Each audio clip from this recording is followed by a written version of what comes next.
चुनाव से पहले शायद यूनिफॉर्म सिविल कोड किसी रूप में नजर आए कहीं। जब भी ये बात आती है राज्यसभा में तो क्या स्टैंड होगा फिर आम आदमी पार्टी का? हम इन प्रिंसिपल सपोर्ट करते हैं। वाइडर कंसेंसस की जरूरत है, ड्राफ्ट को सार्वजनिक किया जाए। किसके साथ काम करना ज़्यादा चैलेंजिंग था, मतलब कि राघव चड्ढा जी के साथ, संजय सिंह जी के साथ, या सोमनाथ भारती जी के साथ काम करना ज़्यादा चैलेंजिंग था आपके लिए? मैं सच बता रही हूँ कि मुझे इतना सपोर्ट मिला है ना। अपोजिशन की जो मीटिंग हुई थी पटना में, उसमें केजरीवाल जी गए थे वहाँ पे और कांग्रेस को ये प्रपोज किया था कि आप अध्यादेश पे बातें करें। अध्यादेश पे बात नहीं होने की वजह से बैकआउट किया गया। तो अभी कांग्रेस के साथ आपका क्या स्टैंड है इस चीज़ को लेकर? थोड़ा सा डाउट आता है मन में कि इस पे समर्थन देने में क्यों कतराती है कांग्रेस। बट अभी ज्यादा बड़ी प्रॉब्लम जो मुझे लगती है वो है कि भाजपा लगातार एलजीज गवर्नर्स द्वारा एक पैरेलल गवर्नमेंट चलाने की कोशिश कर रही है। दिल्ली सरकार पर जब कोई बात आती है तो एक आवाज़ आती है, वो आवाज़ चैनलों तक जाती है, वो आवाज़ ट्विटर तक जाती है। जब कभी बात अरविंद केजरीवाल के ऊपर आती है तब फिर एक आवाज़ आती है, वो आवाज़ चैनलों तक जाती है, ट्विटर तक भी जाती है। वो आवाज़ आज हमारे साथ भी मौजूद है, प्रियंका कक्कड़ जी, जो आम आदमी पार्टी की राष्ट्रीय मुख्य प्रवक्ता है। प्रियंका जी, बहुत बहुत स्वागत है आपका। Thank you Udit ji, thank you very much for this opportunity. आप हमेशा अपनी बेबाक आवाज़ के लिए जानी जाती हैं, तो ये एनर्जी कहाँ से आती है, कहाँ से लेकर के आते हैं आप सब कुछ? हम अरविंद केजरीवाल जी के सिपाही हैं, हम सब ने ये ठाना है कि हमें इंश्योर करना है कि देश के हर एक बच्चे तक बहुत उच्च स्तर की शिक्षा मिले और हर एक नागरिक को बहुत बेहतरीन हेल्थ फैसिलिटी मिले, और यही हमारा उद्देश्य है और इसी से हमें एनर्जी भी मिलती है, यही कहेंगे। आपके ट्वीट्स बहुत चर्चित रहते हैं हमेशा से। अपने विचार लिखती हूँ, अपनी पार्टी की बात रखती हूँ। मेरी पार्टी ही बहुत चर्चित है। देखिए 10 साल में कहाँ से कहाँ पहुँच गए। 2 स्टेट्स में हमारी बहुमत है। हम गुजरात में भी 5 विधायक हैं हमारे, कई जगह हमारे काउंसलर्स हैं। इस बार तो यूपी में कांग्रेस से ज़्यादा काउंसलर्स और चेयरमैन हमारे आए, और मेयर भी हैं हमारे मध्य प्रदेश में। लगातार ये कुंभा बढ़ता जा रहा है, तो वहीं से एनर्जी भी आती है। तो इसे हम कई सारे विषय पे आज बात करना चाह रहे हैं आपसे, जिसमें दिल्ली का लॉ एंड ऑर्डर भी होगा, जिसमें हम यूनिफॉर्म सिविल कोड पे बातें करेंगे, और इवन हम अपोजिशन की जो बड़ी मीटिंग हुई थी पटना पे उस पर हम चर्चा करना चाहेंगे। इसकी शुरुआत हम दिल्ली लॉ एंड ऑर्डर से करते हैं। तो इस पर क्या कुछ अभी हो रहा है, क्या स्टैंड है अभी आप लोगों का इस पर? देखिए, इसमें स्टैंड की कोई बात ही नहीं है। कॉन्स्टिट्यूशनली दिल्ली एक यूटी स्ट्रक्चर है, तो कॉन्स्टिट्यूशनली बहुत क्लियरली डिफाइंड है कि लॉ एंड ऑर्डर जो सब्जेक्ट है वो केंद्र सरकार के एलजी के अंडर आता है। हैविंग सेड दैट ऑल्सो, ऐसा हमने लगातार लॉ एंड ऑर्डर पर काम किया है। अच्छा, ये भी बताऊं आपको, जब हमारी सरकार बनी थी तो उस टाइम पे जो एंटी करप्शन ब्यूरो था वो दिल्ली सरकार के अंदर, यानी कि आम आदमी पार्टी की सरकार के तहत आता था, वो हमसे छीन लिया गया। फिर उसके बाद एक थाना लेवल कमेटी होती थी जिसमें जो आम आदमी पार्टी के विधायक हैं वो एरिया के एसएचओ के साथ बैठकर एरिया की प्रॉब्लम्स के डिस्कस कर सकते थे, उनका समाधान निकाल सकते थे। ये थाना लेवल कमेटी को भंग कर दिया गया। बावजूद इसके हमारी मुख्यमंत्री स्ट्रीट लाइट योजना के तहत आज दिल्ली में करीब 2 लाख डार्क स्पॉट्स आइडेंटिफाई कर दिए जा चुके हैं और वहाँ पर स्ट्रीट लाइट्स लगा दी जा चुकी हैं। कई उनमें से एलईडी भी हैं, सेंसर वाली भी हैं। साथ ही फिर महिला सुरक्षा को लेकर, क्योंकि लॉ एंड ऑर्डर हमारे पास नहीं था, पर हम हाथ पे हाथ धरे बैठे नहीं रहे। हमने बस मार्शल तैनात किए बसेस में, हमने पैनिक बटन तैनात किया बसेस में, हमने एक सेंट्रल सिस्टम है जो कश्मीरी गेट के पास बना है जहाँ पर सारी इंफॉर्मेशन कलेक्ट होती है। फिर उसके बाद हमने लॉ एंड ऑर्डर से ही जुड़े अब सोचा कि हमारे सिलेबस में भी चेंजेस होने चाहिए, और हमारा जो नीचे अब एमसीडी के स्कूल तो आप जानते हैं अभी अभी हमारे तहत आए हैं, उससे पहले नहीं थे, बट उसके ऊपर जो थे हमने उनमें कोर्सेज इंट्रोड्यूस किया जिसमें बच्चों को, बच्चियों को साथ बिठाकर समझाया जाता है विमेन एम्पावरमेंट के बारे, विमेन रिस्पेक्ट के बारे, कैसे बोलना चाहिए, कैसे बात करनी चाहिए। और फिर उसी डिस्कशन का पार्ट है कि आप घर जाके अपने भाई से, अपने पिता से वो डिस्कस करेंगे और उसको अगले दिन आकर क्लास में डिस्कस करेंगे। तो बहुत स्तर पे हम लोग लगातार लॉ एंड ऑर्डर को लेकर काम करते हैं, बट अनफॉर्चुनेटली जवाबदेही पुलिस की एलजी को ही रहती है, हमारे को पुलिस जवाबदेही नहीं देती। और मैं आपको आश्वस्त करती हूँ उदित जी, अगर पुलिस भी अरविंद केजरीवाल जी को दे दी जाए, आप देखिएगा कैसे लॉ एंड ऑर्डर में भी सुधार आएगा। आज दिल्ली क्राइम कैपिटल बनती जा रही है, 1 मर्डर होता है 2 दिन में, ये आंकड़ा है। रेप का भी आंकड़ा है, आप जानते हैं। प्रॉब्लम ये है कि अभी जो थाने हैं दिल्ली में, वो बहुत सारे थाने ऐसे हैं, एक बुराड़ी मेरे दिमाग में आता है, एक उसमें 30 to 40% अपनी कैपेसिटी पे काम कर रहे हैं, यानी कि पुलिस पर्सनल है ही नहीं 100% कैपेसिटी पे।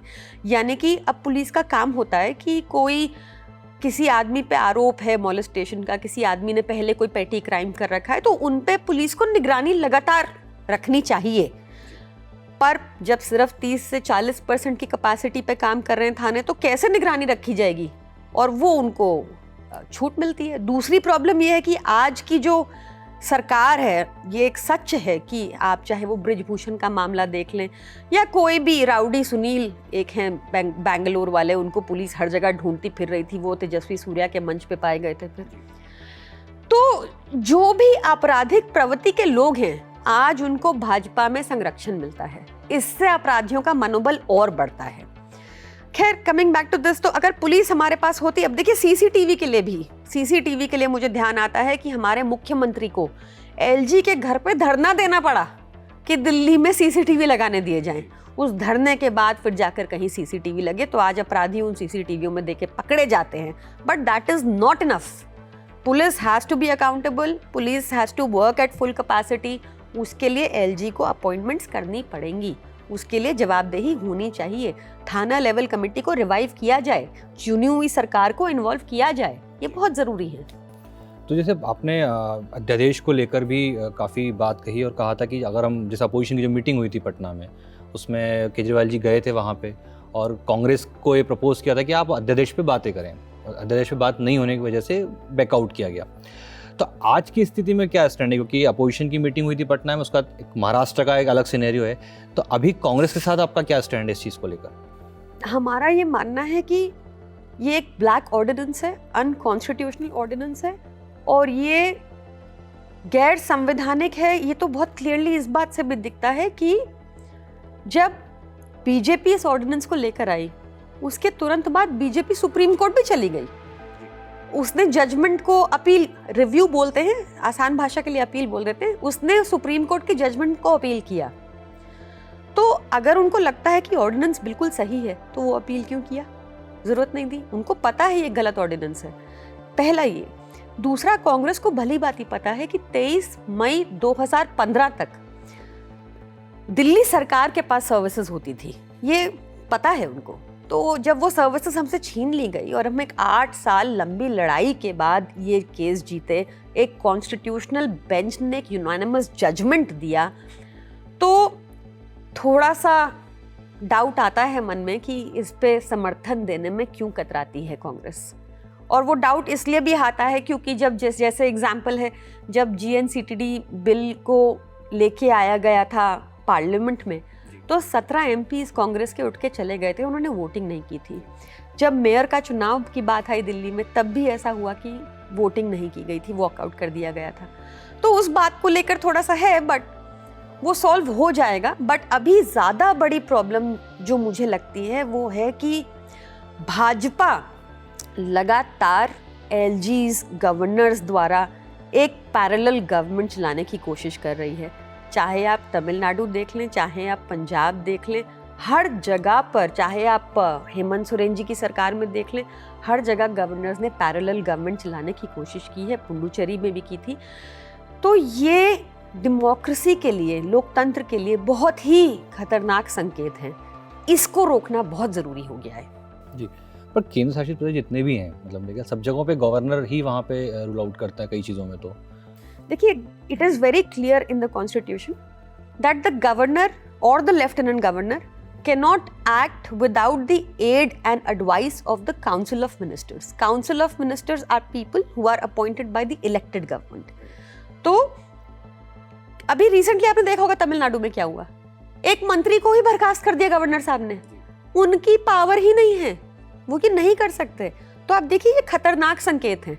वो बार बार ट्राई कर रहे हैं कि अपनी अथॉरिटी ज़्यादा जमाने की। अलग से आपने देखा होगा वेस्ट बंगाल में भी अलग से बुलाने लग गए अफसरों को मीटिंग्स के लिए, चुनी हुई सरकार को आउट करके। आप 7 काम कीजिए, आपको किसने मना किया है? हम अपनी सारी फाइलें भेजते हैं एलजी सर को, हमने कभी प्रॉब्लम नहीं जताई।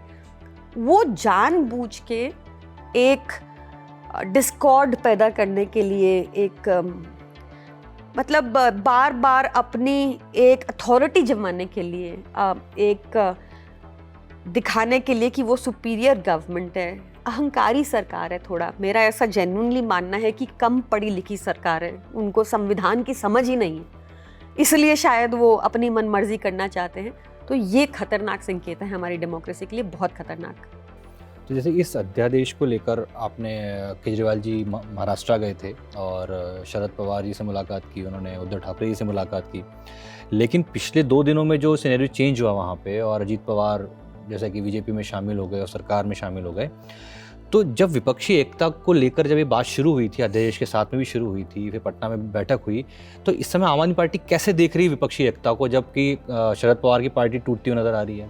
उदित जी, इससे बड़ा क्वेश्चन ये है कि आज प्रधानमंत्री मोदी इतने वीक हैं कि उनको पता है कि जनता का समर्थन उनके साथ नहीं है, उनको बैसाखियों की ज़रूरत है। हर जगह वो सीबीआई या ईडी का दुरुपयोग कर कर ऐसे लोगों को, जिनको 3 दिन पहले उन्होंने नेचुरली करप्ट पीपल बोला, 70,000 करोड़ के स्कैम का एलिगेशन लगाया, अब उनको अपनी पार्टी में शामिल करके धो लिया। ये बहुत गलत है। अगर हमारे प्रधानमंत्री ही इमोरलिटी, अनएथिकल इन सब चीज़ों को बढ़ावा देंगे, तो आप ट्रिकल डाउन इफेक्ट देखिए आगे वाली जनरेशंस में क्या होगा। तो क्वेश्चन इज दैट।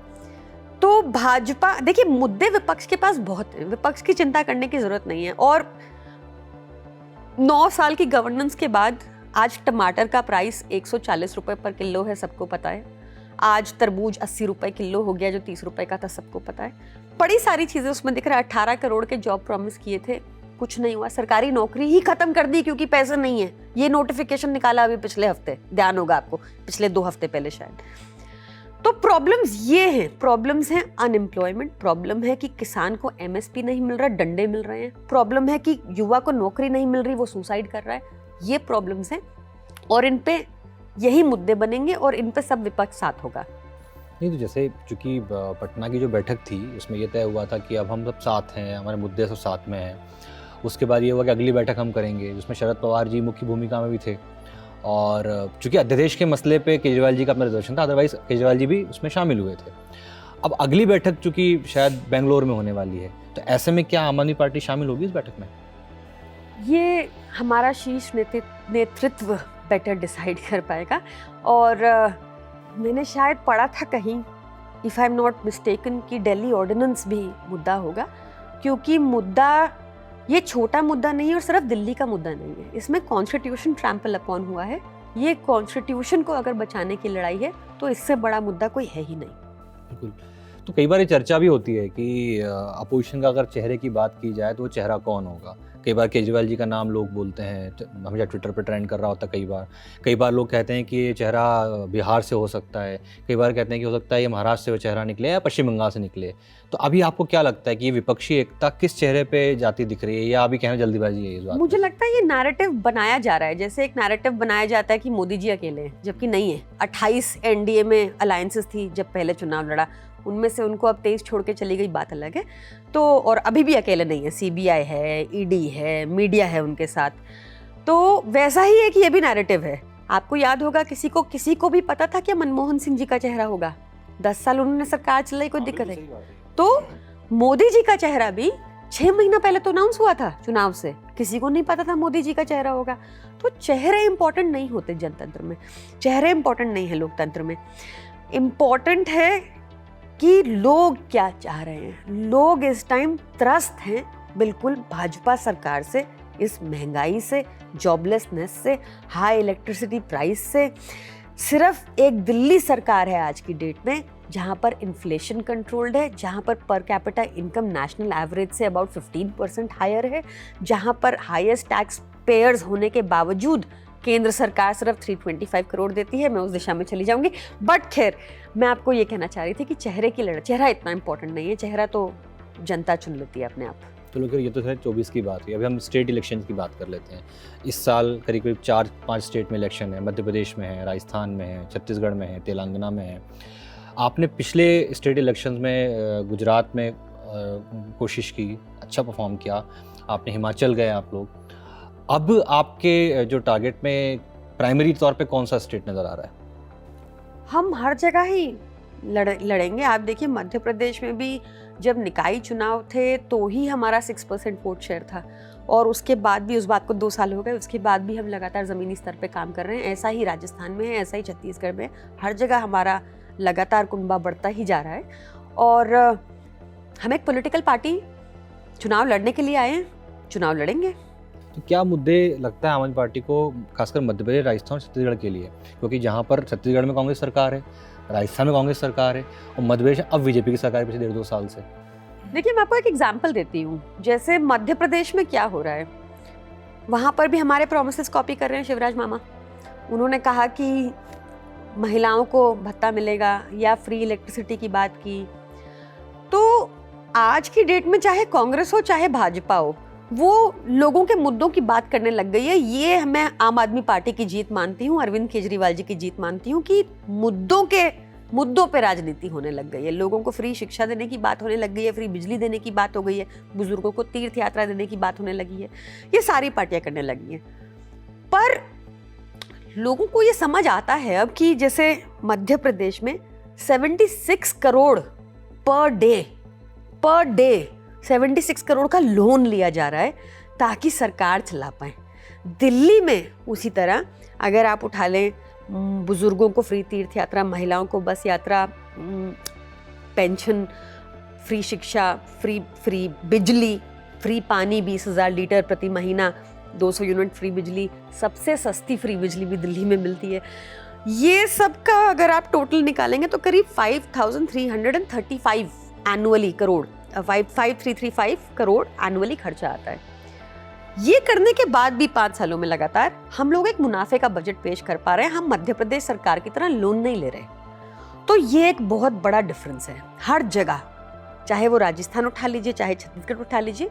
तो एक पढ़ी लिखी सरकार और एक ऐसी सरकार जो हमें कॉपी करके हमारे वादे कर रही है, वो लोगों को अंतर दिखने लगा है। आपने अगर देखा होगा, अभी बिलासपुर में कल परसों रैली थी और उससे पहले मध्य प्रदेश भी गए थे, और वहाँ पर क्या बेशुमार अपार जनता की भीड़ लगी हुई थी। ग्वालियर भी गए थे, बहुत भीड़ लगी हुई थी। मतलब जहाँ तक आप देखें नज़र, लोग ही लोग थे। तो हर जगह अरविंद केजरीवाल जी की नीतियों को, अरविंद केजरीवाल जी की ईमानदारी को, अरविंद केजरीवाल जी की दृढ़ निश्चितता को कि लोगों के लिए, लोगों का जीवन स्तर इम्प्रूव करना है, उसलिए हम राजनीति में आए थे और वो लोग समझ रहे हैं। पर ऐसा नहीं लगता कि केजरीवाल जी की चर्चा तो लोग बहुत करते हैं, पसंद भी शायद बहुत करते हैं, जब वोट देने की बारी आती है तब शायद उस स्टेट की जो पर्टिकुलर पार्टी होती है, जैसे हमने गुजरात में देखा, वहाँ पे जो वोट था वो बीजेपी के पक्ष में गया। तो आपको लगता है कि मध्य प्रदेश में चैलेंज बढ़ेगा, राजस्थान में चैलेंज और बढ़ेगा इस तरह का, छत्तीसगढ़ में चैलेंज और बढ़ेगा इस तरीके का? देखिए अब चैलेंजेस तो है ही, मतलब विदाउट चैलेंज तो ना फन है ना रिजल्ट है, दोनों ही है।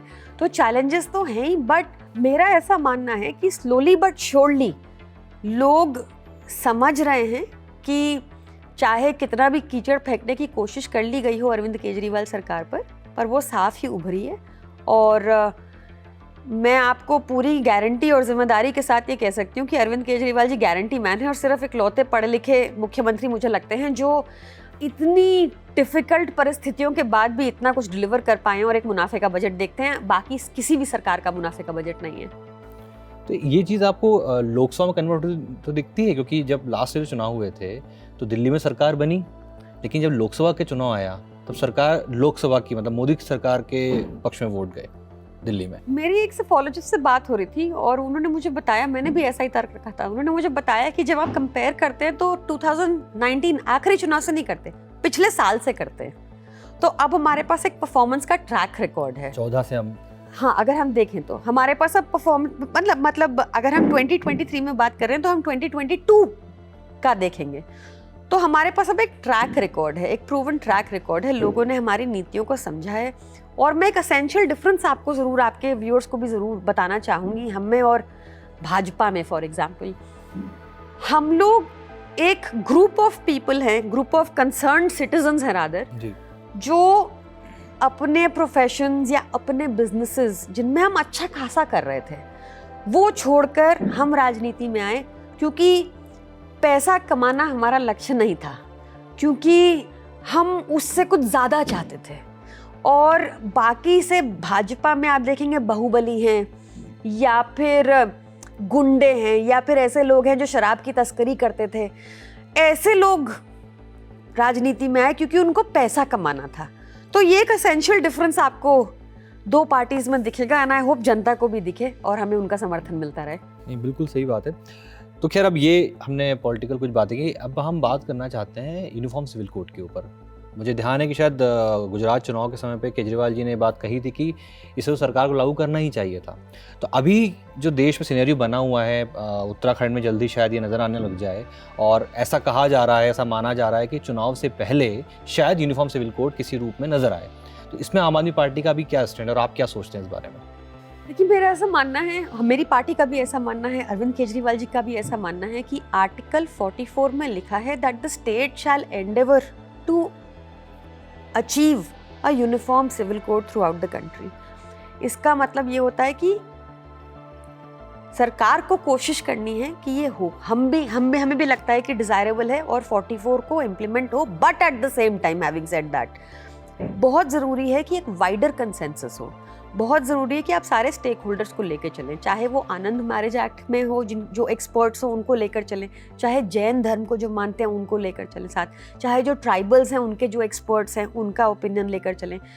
और ये मैं ऐसा क्यों कहती हूँ, देखिए हमारे देश में already uniform civil code Goa में है। गोवा वाला यूनिफॉर्म सिविल कोड कहता है कि एक हिंदू आदमी दूसरी शादी कर सकता है अगर 30 की उम्र तक उनकी पहली बीवी को बेटा नहीं होता, स्पेसिफिकली बेटा नहीं होता, ये नहीं कि बच्चा नहीं होता, बेटा नहीं होता जी। और वो बाइगमी कर सकता है, वहां का सिविल कोड ये परमिट करता है। तो आप क्या ये अप्लाई करेंगे? उत्तराखंड के सिविल कोड की चर्चा हो रही है। उत्तराखंड का सिविल कोड का एक हल्का सा ब्लूप्रिंट लीक हुआ था शायद एक न्यूज रिपोर्ट में, उसमें था कि अगर हस्बैंड और वाइफ में लड़ाई हो जाए तो बच्चे को दादा दादी को दे दिया जाएगा। अब आप सोचिए कि एक महिला को अगर उसके इन-लॉज प्रताड़ित कर रहे हो, उसका हस्बैंड प्रताड़ित कर रहा हो, अब वो डिवोर्स भी नहीं दे सकती क्योंकि बच्चा छीन लिया जाएगा। तो ये क्या सही प्रोविजन है? तो इसलिए जब तक ये सार्वजनिक नहीं करते कि ड्राफ्ट क्या है, जब तक सबको साथ लेकर नहीं चलते, उनकी ओपिनियन नहीं लेते, तो ये गलत होगा। जैसे हमने फार्म लॉज में देखा, 750 फार्मर्स की शहादत के बाद प्रधानमंत्री को लगा हाँ गलत है और रिवोक किया। इसमें बहुत बुरी तरह बैकफायर करेगा अगर सबको साथ लेके नहीं चले तो। इसलिए ज़रूरी है ड्राफ्ट को सार्वजनिक करें, प्रॉपर्ली चर्चा करें, क्योंकि ये रिवर्स नहीं हो पाएगा इजीली, ये ज़रूरी है। मतलब अपोजिशन पार्टीज़ की हम बात करें तो इसमें अभी जैसे आम आदमी पार्टी है, इवन जो शिवसेना है, दोनों शिवसेना, वो भी इसके सपोर्ट में है। तो कहीं जब भी ये बात आती है राज्यसभा में तो क्या स्टैंड होगा फिर आम आदमी पार्टी का? वही मैंने आपको कहा कि हम इन प्रिंसिपल सपोर्ट करते हैं, इसमें कोई डाउट नहीं है, but at the same time wider consensus की ज़रूरत है। ड्राफ्ट को सार्वजनिक किया जाए, हर कम्युनिटी का, हर सोसाइटी, हर स्टेक होल्डर का ओपिनियन लिया जाए, एक्सपर्ट कमिटीज़ हो, उसके बाद ही ये इसको थोपा ना जाए, डिक्टेटोरियल ना हो, इसमें वॉइस वोट करके आइज हैव इट ना हो। तो इसको प्रॉपर डिस्कशन हो और फिर ही एक डेमोक्रेटिक तरीके से इसको इम्प्लीमेंट किया जाए। चलो मैं कुछ ऐसा क्वेश्चन करना तो हाइपोथेटिकल भी साउंड कर सकता है क्वेश्चन। जैसे राजस्थान में डिस्प्यूटेड है कांग्रेस की पार्टी, सचिन पायलट अपना एक अलग एजेंडा लेके चल रहे हैं। मध्य प्रदेश में कांग्रेस सीट टूट हुई थी और वो बीजेपी में शामिल हुए। क्या आम आदमी पार्टी को ऐसी कोई संभावना दिखती है कि वहाँ पे कोई बड़ी मेजॉरिटी उनके साथ जुड़ सकती है किसी स्टेट में? ये लोगों पर डिपेंड करता है। दिल्ली में भी आप सोचिए, हमें 3 या 4 सीट दिखाते थे, तो यूजुअली ना हम रिजल्ट्स में दिखते हैं, हम सर्वेज में नहीं दिखते। हमें सर्वे में, मुझे अच्छे से याद है, दिल्ली में पहले भी 3-4 से ऊपर कोई दे ही नहीं रहा था। तो ये जनता के ऊपर डिपेंड करता है। जनता के सामने हम अपनी पॉलिसीज़ लेके जाएंगे। जनता को आज साफ दिखता है कि राजस्थान की सरकार भी आम आदमी पार्टी को कॉपी करने पे मजबूर हो गई है और फ्री यूनिट इलेक्ट्रिसिटी की बात करती है। ये अच्छी बात है, पर इम्प्लीमेंट सिर्फ अरविंद केजरीवाल जी कर पाएंगे ऐसा मेरा बिल्कुल मानना है। मैं कमेंट भी चाहता हूँ आपका एक, जो महाराष्ट्र में जो सिनेरियो हुआ, शरद पवार जी उस दिन मीटिंग में बोल के गए, एकता की बात करके गए थे, और महाराष्ट्र में कुछ दिन बाद ही अजीत पवार एक धड़े के साथ लेके अलग हो गए। तो इस इंसिडेंट पे क्या कमेंट है आपका? ये अनफॉर्चुनेट है। देखिए, 3 दिन पहले प्रधानमंत्री मोदी बोले कि 70,000 करोड़ का नेचुरली करप्ट पीपल ने घपला किया, और 3 दिन बाद आप उन करप्ट लोगों को, जिनको आपने बोला, उनको अपनी पार्टी में शामिल कर लेते हैं। ऐसे कैसे जांच होगी? ऐसे कैसे गुंडे कभी पकड़े जाएंगे? अगर सारे गुंडे, मवाली, रेपिस्ट, करप्ट लोगों को आप भाजपा में शामिल करते रहेंगे, उनके ऊपर जांच ही नहीं होगी, तो ये किस तरफ जा रहा है देश? क्या आप मैसेज दे रहे हैं यंगर जनरेशन को? ये बहुत गलत है, ये देश के लिए भी खतरनाक है। और वैसे भी एनडीए मुझे नेचुरली धोखेबाज अलायंस लगती है। वो यूज एंड थ्रो की पॉलिसी उनकी रहती है। ऐसा ही लगता है शिंदे जी के साथ अब ऐसा होगा। चलो, ये तो हमने खैर बहुत सारी पॉलिटिकल बातें कर ली, कुछ बातें आपके बारे में भी करते हैं कि आप एक लॉ स्कॉलर हैं, आपने प्रैक्टिस की हुई है, तो कैसे आप एक वकील से एक नेता के तौर पे आगे बढ़ी? मैं बहुत ज़्यादा इंस्पायर हुई थी जब आईएसी मूवमेंट हुआ, और Arvind Kejriwal ji is a very inspirational and motivational leader. He only wanted to ensure that, you know, मेरे पास अभी भी शब्द नहीं है ठीक से कहने को, क्योंकि मुझे बड़ा शॉकिंग लगता है कि देखिए, एक तरफ एक देश है जहाँ पर हमें पता है कि 80 करोड़ लोगों के पास खाने के लिए भी पैसे नहीं बचे आज की डेट में, और उस देश में भी Arvind Kejriwal ji is absolutely sure that education is the only Planck.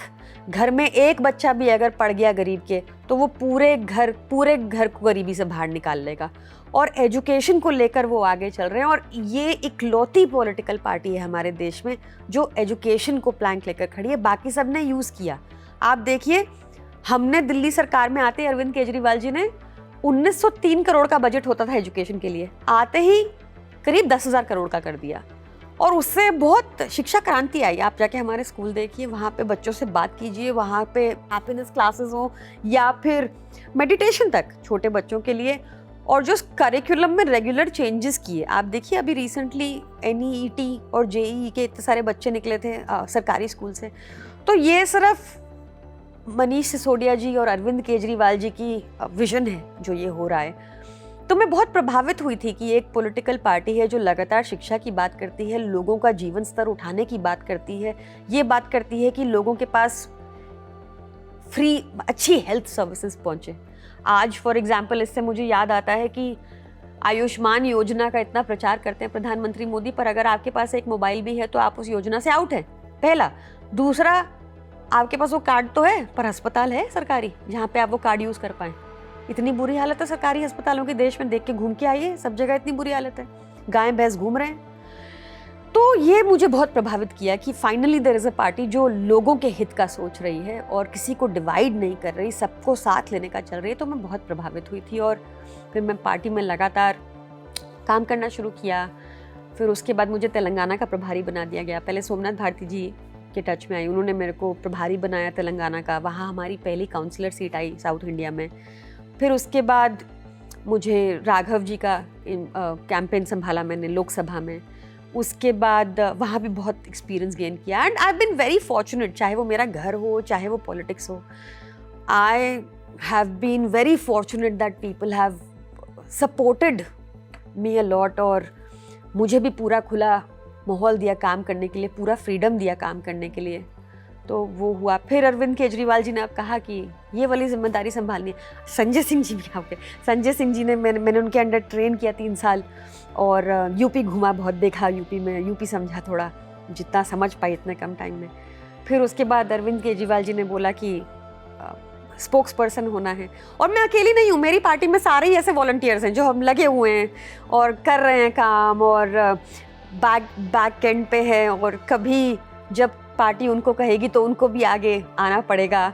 बहुत सारे हम लोग ऐसे ही लोग हैं जो इकट्ठे हुए थे उस टाइम पे, और आज तक चले जा रहे हैं। जैसे आपने अभी बात की कई लोग से आपने काम किया, तो किसके साथ काम करना ज़्यादा चैलेंजिंग था? मतलब कि राघव चड्ढा जी के साथ, संजय सिंह जी के साथ, या सोमनाथ भारती जी के साथ काम करना ज़्यादा चैलेंजिंग था आपके लिए? मैं सच बता रही हूँ कि मुझे इतना सपोर्ट मिला है ना तो मुझे बहुत आई बीन वेरी फॉर्चुनेट। बहुत सख्त बॉस होता है, ऐसे मैं समझना चाह रहा हूँ कौन के साथ ज़्यादा आपको मतलब कि ना मेहनत भी करनी पड़ी और डेडलाइन के साथ, टाइट डेडलाइन के साथ काम करना पड़ा? नहीं, टाइट डेडलाइन तो सबके साथ ही रही, टाइट डेडलाइन सबके साथ रही। और बट ये है कि कहीं भी ऑटोक्रेटिक बिहेवियर नहीं था, चाहे वो अरविंद केजरीवाल जी के साथ हो, चाहे संजय सिंह जी के साथ हो, चाहे राघव जी के साथ हो, चाहे सोमनाथ भारती जी के साथ हो। बहुत खुला एटमॉस्फेयर चर्चा का, अपने व्यूज़ रखने का, अपने ओपिनियंस रखने का बहुत अच्छा एटमॉस्फेयर मिलता है। और बहुत ही फॉर्चुनेट हूँ मैं कि हर जगह मुझे सपोर्ट मिला है, चाहे घर पे हो चाहे राजनीति में हो। Have been very fortunate and thank God for that. तो आपने तेलंगाना से दिल्ली आया आप, और अब आप नेशनल स्पोक्स पर्सन हैं, तो अगली प्रोफाइल क्या हो सकती है? मैं दिल्ली से तेलंगाना गई, मैं तेलंगाना से दिल्ली नहीं गई, दिल्ली से वापस तेलंगाना गई, फिर वापस दिल्ली गई, फिर यूपी गई, फिर दिल्ली गई। तो ऐसा रहा। जो पार्टी कहेगी, मतलब इतना ना कभी यहाँ तक सोचा ना कभी आगे सोचा है। I am thoroughly enjoying the fact that मैं एक ऐसी पार्टी के साथ कनेक्टेड हूँ जिसका लक्ष्य ये है कि हर एक को पढ़ाना है।